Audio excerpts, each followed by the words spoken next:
അപ്പൂപ്പ അപ്പൂപ്പ കരയുന്നോ? അപ്പൂപ്പ ചുമ്മാ കരയല്ലേ, പോട്ട് കരയല്ലേ, ഈ കരയാൻ പാടണ്ട, കരയല്ല കരയല്ല കരയല്ല, പോട്ട് പോട്ട് പോട്ട് പോട്ട് പോട്ട് പോട്ട്. അപ്പൂപ്പ സന്തോഷായിട്ടിരിക്കാനല്ലേ ഞങ്ങൾ ഇതൊക്കെ മേടിച്ചു തന്നെ. സന്തോഷായി മക്കളെ, എൻ്റെ മക്കള് പോലും ഇങ്ങനെ വാങ്ങി തന്നിട്ടില്ല. സന്തോഷായി, ഒരുപാട് ഒരുപാട് സന്തോഷായി. ആ അപ്പൂപ്പോ അപ്പൂപ്പതാ ഇങ്ങോട്ട് ഇരിക്കുക. ആ അതൊക്കെ ഇങ്ങോട്ട് വെച്ചു. മാമ ടീ.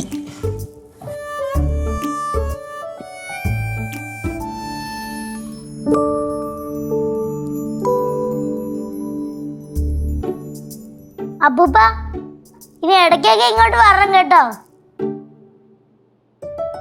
അപ്പൂപ്പ എന്തോ ആലോചിച്ചോണ്ടിരിക്കുവോ? അപ്പൊ പോയി എന്താ ആലോചിക്കുക? ഇപ്പോഴും ഇങ്ങനെയുള്ള കുട്ടികളുണ്ടല്ലോ എന്ന് ആലോചിച്ച് പോയതാ. ഞാൻ ഒരിക്കലും നിങ്ങളെ മറക്കില്ല. അപ്പോ നമ്മളെ പരിചയപ്പെട്ടിട്ടുള്ളവരാരും ഇന്നേ വരെ അവരുടെ ജീവിതത്തിൽ നമ്മളെ മറന്നു കാണൂല, അല്ലേ ജി? പിന്നല്ല.